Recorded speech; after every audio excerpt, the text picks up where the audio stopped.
WACSI institution. It's my pleasure to welcome you and to thank each and every one of you for joining us today in this very important function. Over the years, WACSI has strived to be a conduit for transformation in West Africa. Since our inception in 2005, WACSI has worked with institutions and organizations all over the region and beyond, strengthening their capacity to respond to the challenges they face in their contexts and to amplify the work that they do. But as we all know, context is fluid, and as the times change, we must change with them. In order to serve its mandate of strengthening civil society, it became imperative that WACSI proactively reimagine how she works. To tackle the threats of the 21st century, capitalize on its opportunities and lead the way in enabling social transformation in the region, WACSI has retooled and re-strategized for the next 5 years from 2018 to 2022. You're all here today because we believe that working together, hand in hand, we can tackle the issues facing West Africa and particularly civil society through this new strategy. We believe that we can contribute to a West Africa where its citizens' voices are heard, where government is responsive and accountable, where justice reigns, and where development is for the people, by the people. We hope you will deepen your commitment to partner with us as we take this journey of enabling social transformation through a robust and vibrant civil society. I thank you, and once again, I welcome each and every one of you. Thank you very much. And at this juncture, I'd like to invite our Executive Director, Nana Asantwa-Fajin, to present our new strategy.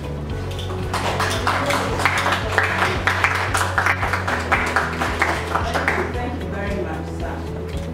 This morning, when on my way to work, I was listening to the radio. Normally, I kind of move from Joy to City. And this was on Joy. And the presenter was talking about the current security threat and how serious it is and what needs to be done. But he made a comment about how citizens now in Ghana had become so aware that they were actually pushing governments to do something about this. It didn't used to be like that. And even though I'm not that old, I remember the 80s. And I remember how Ghana was in the 80s. And the change that has come about where citizens have not only become aware, but also engaged a lot more. And it is because civil society has played a huge role into bringing that about. I think when we talk about civil society, we can talk about the different roles that civil society has played as advocates, monitoring, following up on the things that government has promised, service provision, technical experts. Civil society plays a critical role in development, in the development of West Africa. And WACSI, as an institute, what our role is like oil in an engine or water in the human body. It cannot be efficient, effective, or sustainable without these. An engine cannot run efficiently or effectively without oil. The human body needs water to enable its efficiency and its effectiveness. And that is the role of WACSI, to facilitate this efficiency, this effectiveness and sustainability in civil society in the sub-region. And this sub-region has gone through many challenges. We have found ourselves facing major epidemics like Ebola. And in recent times, Lassa fever. Civil society has played a role supporting government, complementing government's efforts to address these challenges. We can talk about inequality, the widening gap between the rich and the poor. We can talk about issues related to the youth bulge. It actually should be something that's positive for us, having over 60% of our population being young people because of the vibrancy, the ideas that they bring. But the issues that we have in relation to unemployment is a major challenge for us. And that needs to be addressed. We have a youthful population, there's hope. It gives us something that we can look forward to, but how do we tackle this issue with unemployment? The devil finds work for idle hands. That's what's said. The fact that we are still facing violent extremism in a number of our countries, and the social upheavals, people in government, leaders who do not want to leave power, and you have citizens who have to get onto the streets to bring about the change. So in all of these situations and in other challenges, and these are a few that I've mentioned, you recognize people's agency. And that is what we want to work on. We believe that if we want West Africa that is peaceful and that is prosperous, it must be driven by its people. And that for us is our vision. That's the hope that we see.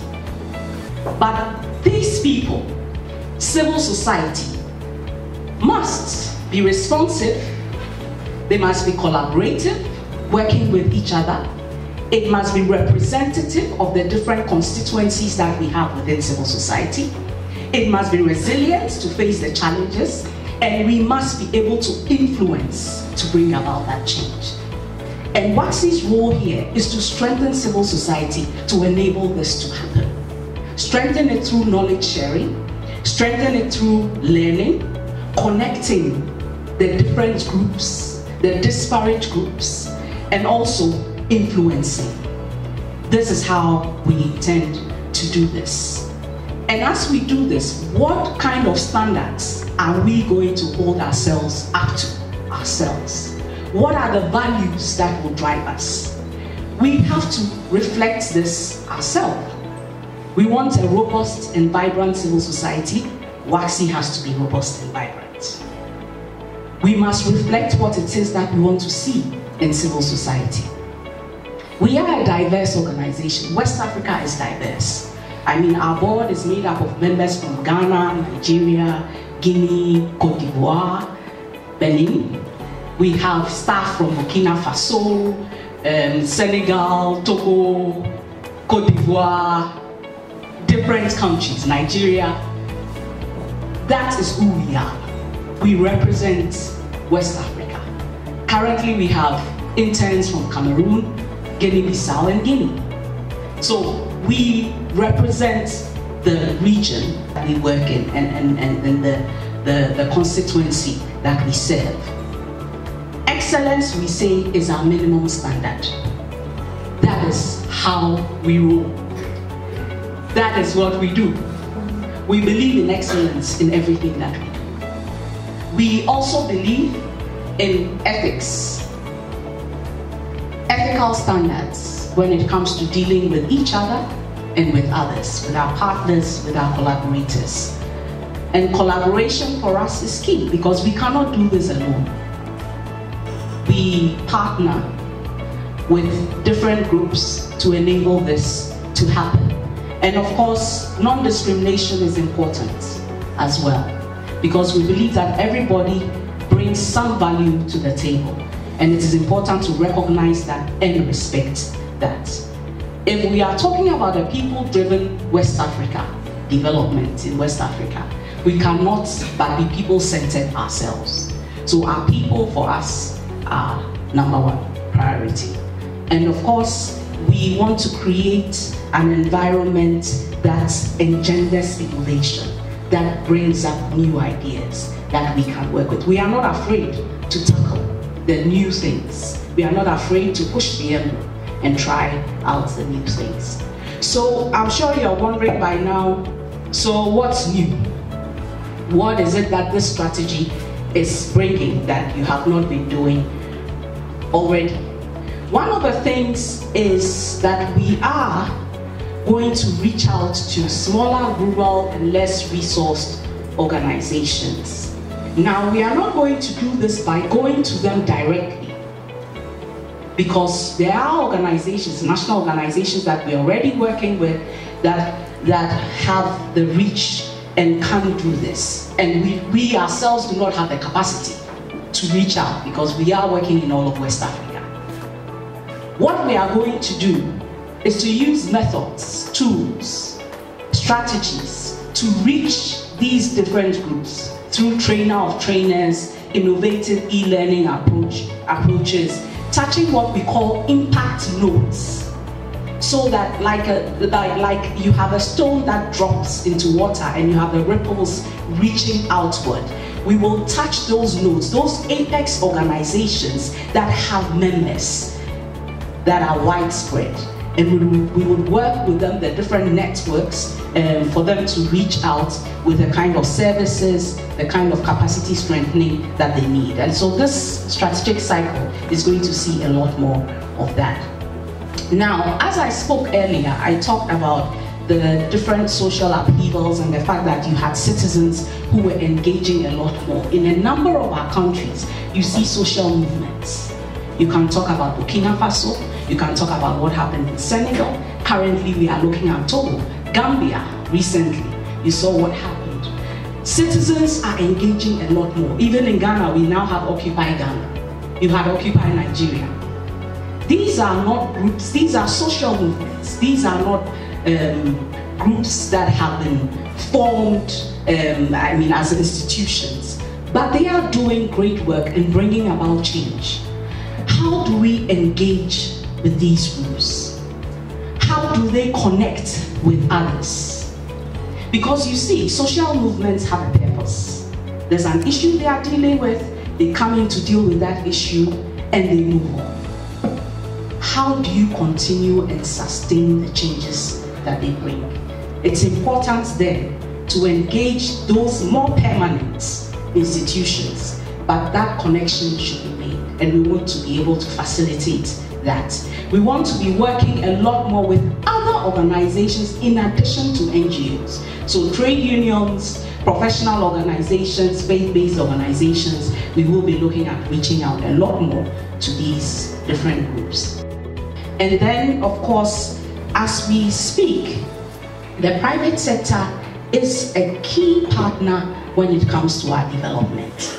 How is civil society engaging the private sector?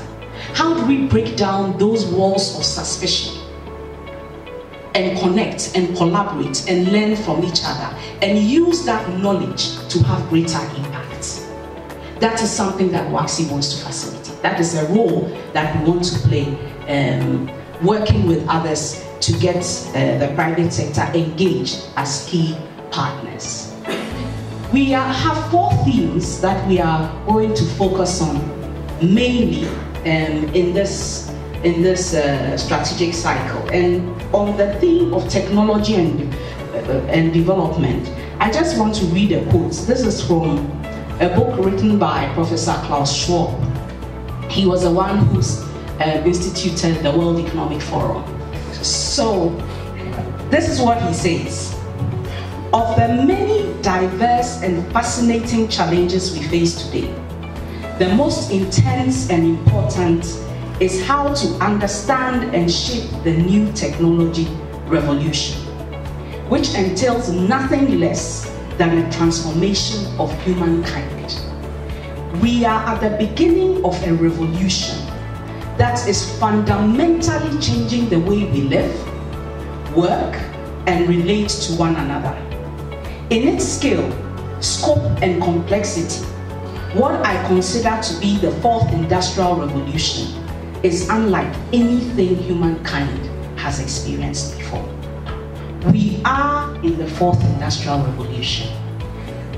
I don't know how many of us can go throughout a day without our mobile phones. In Ghana alone, mobile phone technology, the penetration is over 100%. And yet we have to ask ourselves, how is technology serving us? How are we utilizing it within civil society to have greater impact in our work? How do we make it a servant instead of a master? And how do we ensure that we are not left behind? People are already moving.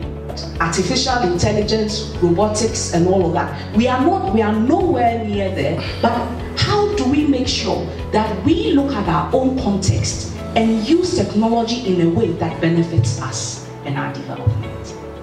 That is a role that WACSI wants to play when it comes to civil society. What is it that we can do? Of course, it means that we ourselves, as an institute that wants to capacitate civil society, have to have the capacity ourselves. And as I said before, innovation is something, it's a value that we value. And so we are not afraid of venturing there. It's a need that in our projection we have found. And that is one thing that we want to support civil society institutions to work on and in. Women and youth leadership, there's been a lot of talk about this, but we still have a long way to go. And so even though we have worked on this in the past, we will continue to strengthen and deepen our work on women and youth leadership and women's empowerment and youth empowerment. These are areas that will expand our programming in. The third area is what I have already referred to as the enabling environment for civil society, and I'm not going to dwell too much on that because I've already done that earlier on. And then finally, civil society sustainability. How do we ensure that civil society and all the work that we are doing and have done in the past is sustainable? How do we ensure financial sustainability? How do we ensure operational sustainability? How do we ensure identity sustainability and the sustainability of our interventions, not our inventions? WACSI has commissioned a research with the support of Star Ghana on civil society sustainability in Ghana, and this is work that we are going to build on, and we are going to use this as a pilot for other West African countries. And so what's the roadmap? What is our theory of change? This is what we believe. We believe that if we capacitate, we connect and convene, we build knowledge and facilitate learning of NGOs, community-based organizations, social movements, faith-based organizations, professional and voluntary associations, labor unions, and the media. Because the media, and I think I must say this here, the media should be a part and parcel of the work that we do. You can refer to look at the case on Galamsey in Ghana, and look at the change that we have seen when the media took an active role in pushing for change. So the media should not be on the sidelines. They must be part and parcel of the process. And so the media is included, and together with them, we would be looking at engaging governments, regional bodies like ECOWAS, because we are a regional organization ourselves, and the private sector. For us, we think that if we are able to do this, we would have the engaged citizens and we would have the enabling environment that civil society needs to operate in. And this would let us get the kind of civil society that we need. The civil society that is responsive, the civil society that is representative, civil society that is resilient and influential. If we would be able to get this kind of civil society to drive West Africa, to drive development in West Africa, and have the peace and the prosperity that we want. Because then and only then will we have what we've been crying out for: accountable and responsive governments, strong and effective institutions, a strong job-creating private sector that is civic conscious, and a conducive global environment. That is the goal. That is the vision. And we can achieve it. So I'd like to invite my colleagues to join me just to shed some more light on these areas and give us a little more information. So let me invite Charles to come and talk to us about it. Thank you, Nana.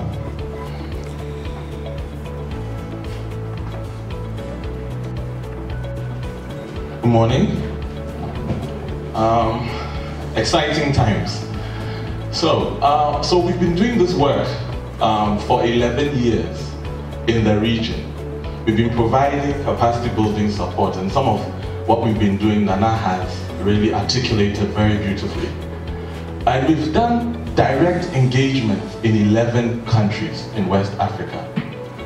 We've also provided platforms where every citizen in West Africa, in terms of representation of countries, have attended our programs, and even people from beyond West Africa, from Europe, America, etc. Throughout these years, we have learned a lot. What we want to do with this strategy is to move this learning forward. So in the next 5 years, we want to continue with what has worked. And most of you are familiar with what we've been doing: our training, our long-term approach to capacity development, which includes technical assistance, specifically our mentoring and our coaching. But we want to move this forward. We want to introduce new learning, new ways of learning. For example, our e-learning that Nana has talked about, creating peer-to-peer engagement, shared learning, our training of trainers approach so that we can reach a significant number of people with what we are doing. We also want to make sure that we are bringing in groups that are beyond the traditional NGOs that we are all familiar with. How do we then work with social movements, professional associations, faith-based organizations, and trade unions? We want to bring them into this and work with them, but specifically enable them to work with traditional NGOs so that civil society is much stronger. So at the end of 5 years, what we want to see? We want to see a civil society that has the capacity to mobilize adequate resources from international sources, but most importantly, from their own constituencies. How do we build the capacity for civil society to mobilize these resources from their own communities on a national level? How do we contribute to a more sustained philanthropic culture where people contribute towards social justice issues? These are the things that we want to see. We also want to see that we are practicing good governance and exemplary leadership. And with our specific leadership, we are more focused on how do we groom the next generation of our leaders. And Nana talked about it, our specific focus on women. And I feel that is extremely important. But more importantly, how do we ensure that civil society is conscious about its own sustainability and looking at sustainability more broadly, not just only financial sustainability, but issues of relevance and legitimacy and accountability, but also issues of operations and the sustainability of our own programs and interventions. We want to make sure at the end of these 5 years, we make a significant and greater impact in the region. Now the question is, how are we going to achieve this? What is the foundation that we need to achieve something like this? What we need is data, evidence. You know, people say evidence is the name of the game. Evidence is crucial because the evidence and the data, the contextual knowledge, what will help us in design specific and tailored programs that meets the needs of civil society. So we'll focus on documenting knowledge and practice of civil society. We need to do this. And Nana mentioned this. We always say that we don't have the public trust and support that we need. To get that public trust and support, we need to be able to tell our own stories. I'm sure you agree with me that we're not doing a very good job in telling our own stories, and we need to do that, and this is what we are contributing to. We also want to make sure that the research outputs that we produce and the learnings that we produce, that civil society actually utilizes these learnings, and that we take advantage and use it for our advocacy, policy influencing, and all the other work we do.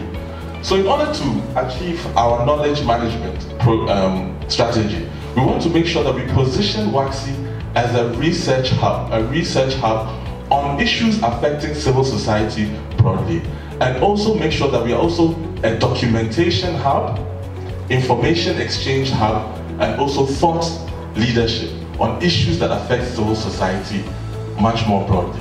We've already started this.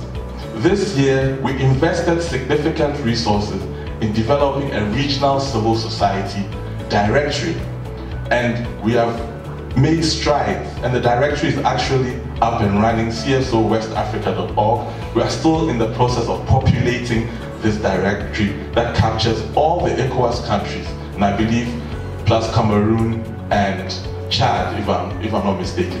So these are some of the initiatives that we'll be pushing in the next 5 years. Now the question is, why are we doing this? And we need to emphasize on this.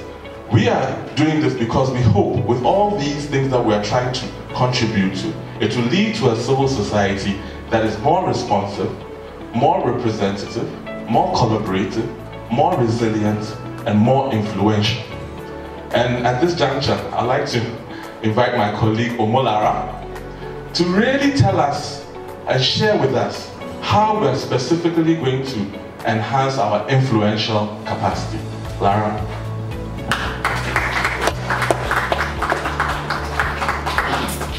Thank you so much, Charles, and good morning, everyone. Thank you for making the time to join us for this occasion. For us to influence, we believe that it is important for people to connect. It is important for people to discuss. So for us to pursue our policy influencing and advocacy agenda, we are going to connect and we are going to convey. What do we mean by this? We will create spaces and platforms and opportunities for different groups of civil society to engage on issues, the different issues that affect the sector in which we work in. Particularly, we will connect with new forms of organizations, new forms of movements that we have around now. The social movements that has already been talked about. Gambia has decided the work that it did in the Gambia, in Nigeria. We now have Togo debut in Togo. How do we ensure that these forms of movement connect with organized institutions, the NGOs that we are very much familiar with and that we have worked closely with for over a decade? So we establish this connection between these two groups of organizations. Of course, for them to share, to learn. The established institutions, the traditional institutions that we are used to, they have a lot of work that they have done. How can the movement benefit from their strength? How can they leverage on each other's strength? Is one of the things that we'll be pursuing in this new strategy. And all of this is for us to amplify civic voices. So we want to facilitate discussions between different groups of civil society, CBOs, NGOs, regional movements, regional organizations, to discuss various issues that affect the sector. We will use the platforms that we have to facilitate multi-stakeholder engagement. That is bringing civil society in contact with government representatives, private sectors, to discuss development issues generally. We will also use the platform that we have to connect different institutions across the region, including engaging on some of the policies that the regional bodies such as ECOWAS are making and the way it affects us in the region, regional integrations issues, money laundering, trafficking, and all of that. We want civil society to continuously discuss these issues and make input into how policies that are being made affect development. And within this strategy as well, we want to see a lot more engagement between civil society and government. And to do that, we will influence and advocate. We will influence working with the different groups of civil society that we have talked about. We will work with them to influence government policies, policy-making institutions, parliaments, ministries, to really contribute to the kind of policies that are being made across the region. We look at various legislations that guide civil society operations. Currently, we're looking at the NGO bill in Ghana, and this is just a start point. How does that affect civil society sector in the country? And we hope to also go to other countries in West Africa to see what kind of regulations are being made to guide the environment in which civil society are working in. Does that, policies like that, does it really improve the work that we do or try to stifle off? So we'll look at that and advocate on them. And finally, we want to build ownership, working with different civil society actors, build ownership around policy issues that affect us, advocate on them. We've talked a lot about closing civic space, the shrinking of the operating environment in which we work on. We've talked about civil society regulations. We've talked about different funding practices that different donors are introducing in our region that we are compelled to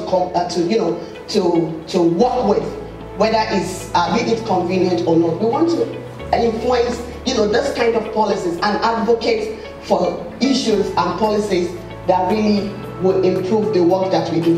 We believe if we are able to achieve this, we would have contributed towards building a West Africa that is not only people-centered, but that whose development is driven by its own people. So we believe you will join us in this journey over the next 5 years. I'll invite Nana to.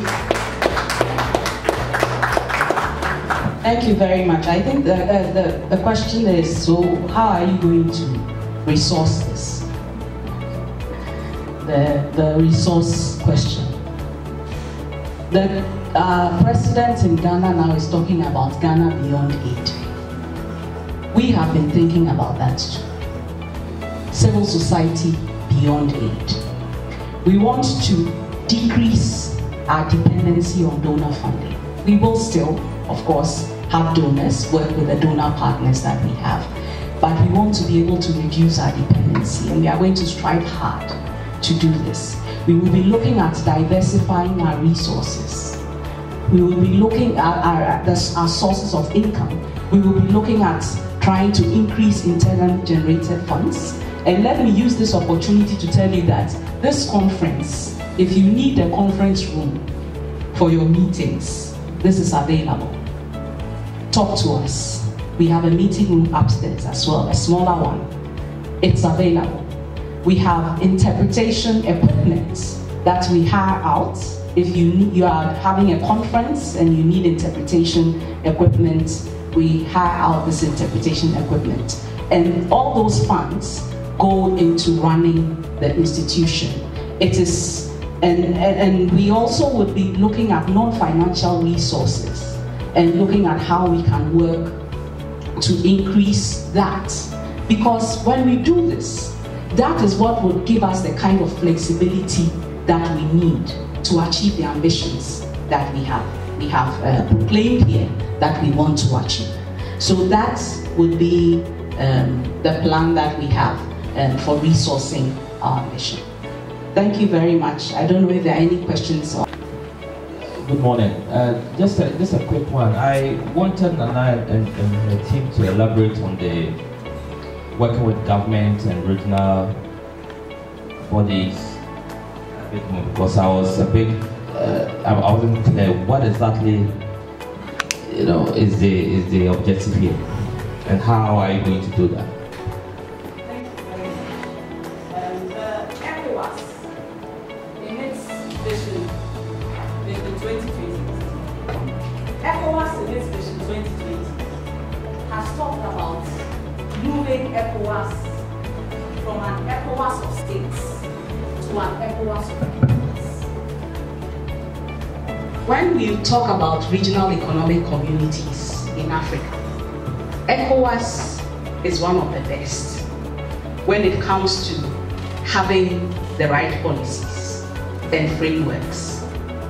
But as one researcher said, when he did the research and tried to find out how, just the ordinary person in West Africa, how much they knew about ECOWAS, he asked somebody and he said, isn't it a football team?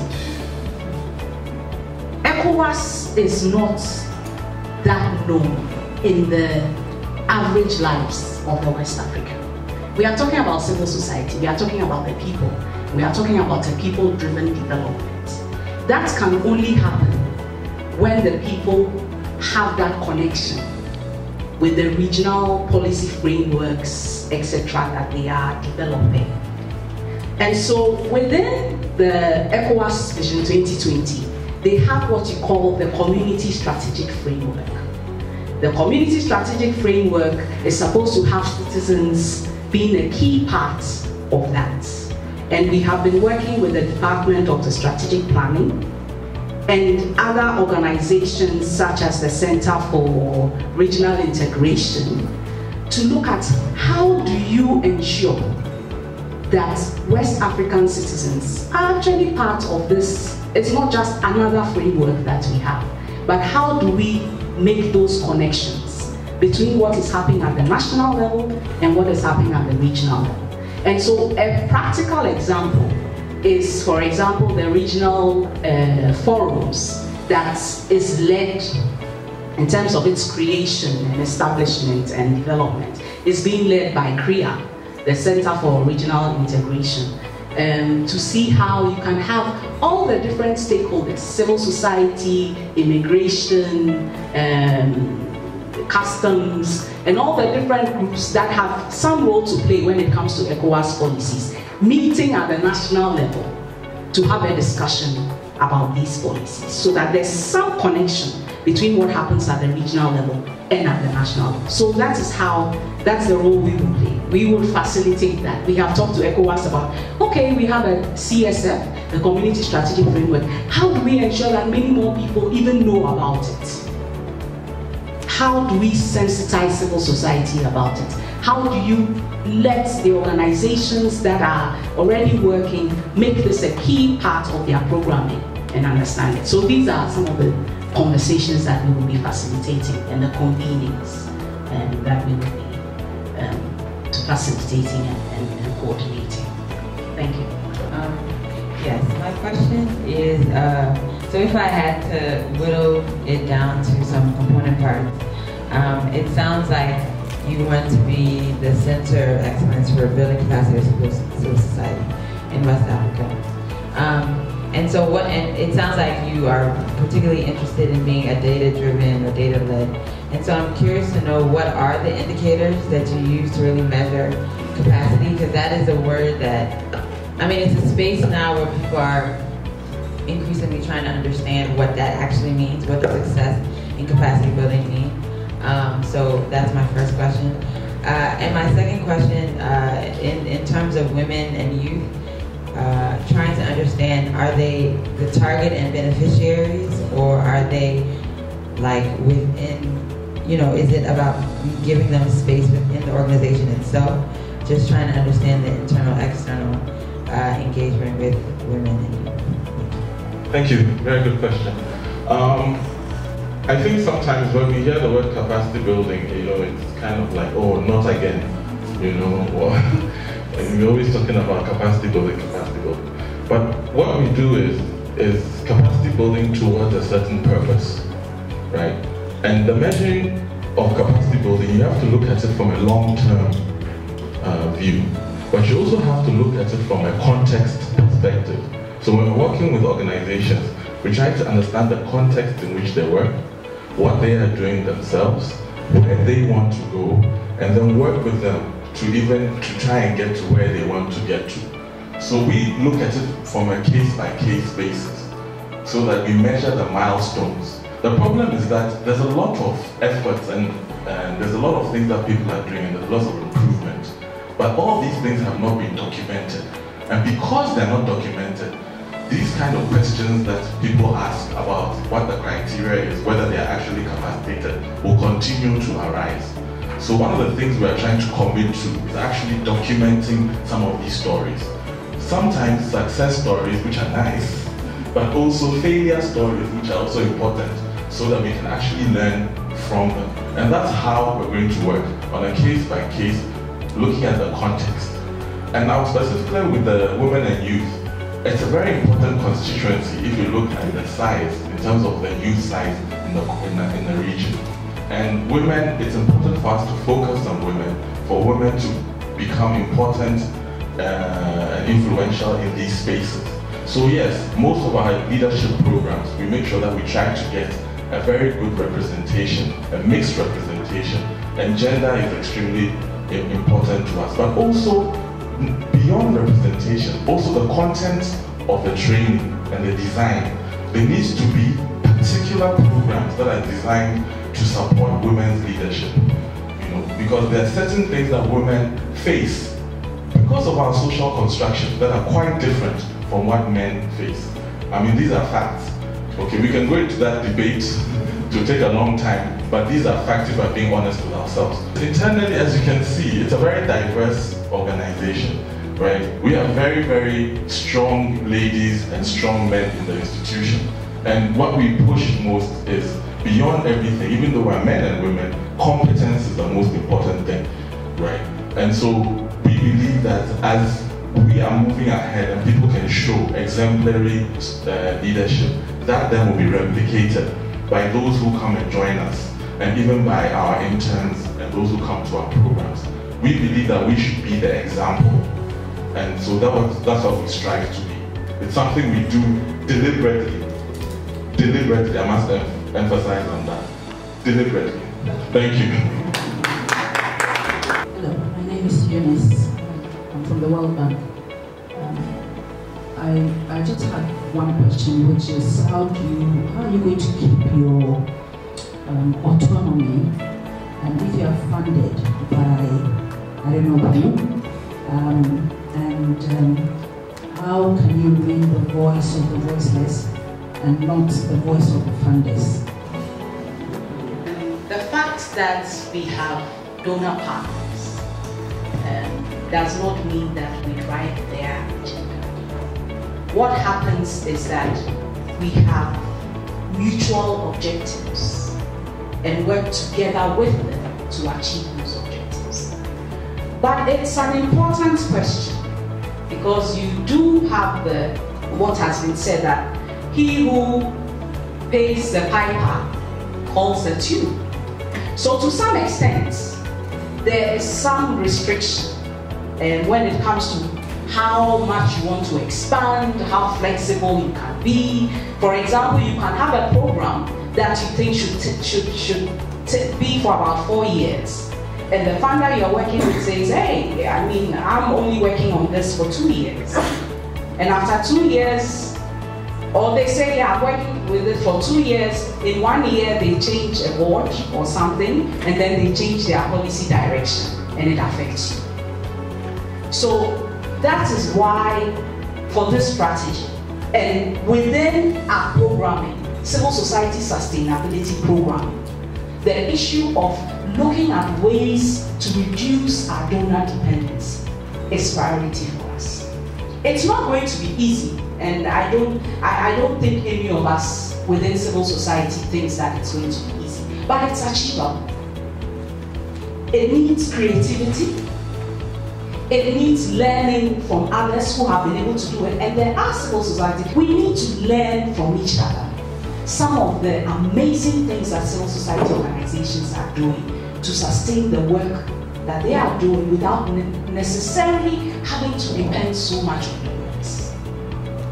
We will definitely need donors. We will always need donors. I mean, you have our governments, even our governments depend on donors. So, I mean, we will need donors. But it's the dependency and the reduction of that dependency to an extent where we are able to push our programming and make the impact in ways that we believe will bring about the change that we need within our context. So that is really what it's about.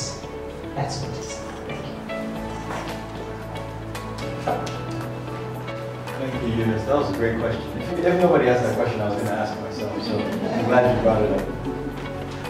Any other questions? Thank you so much. The question people answer the questions and the people who ask the questions. At this point, I'd like to call just a short to give us a closing remarks. It has been a pleasure, indeed an honor for me to be part of the board of WACSI. Because WACSI exemplifies excellence. As Charles said, it is an example. And I have gained tremendous knowledge about civil society since I became a board member of WACSI. All the values that were mentioned, I can confirm that WACSI exhibits those values, whether it's leadership, excellence, and I emphasize excellence. Each member of staff of WACSI demonstrates excellence, and you cannot have a better leader than another self. She is an excellent leader of this successful institution. So I encourage all of you to take part in the programs of WACSI,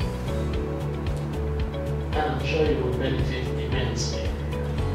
If you haven't taken part in the programs, and I said the facilities are available. They are excellent facilities. When we have board meetings here, they are conducted with such excellence. So you will really be able to, I will encourage you to use the facilities if you need them. On that note, I'd like to once again thank each and every one of you for coming and continue to be part of the civil society movement and the wonderful work that civil society is doing in the sub-region. Thank you very much.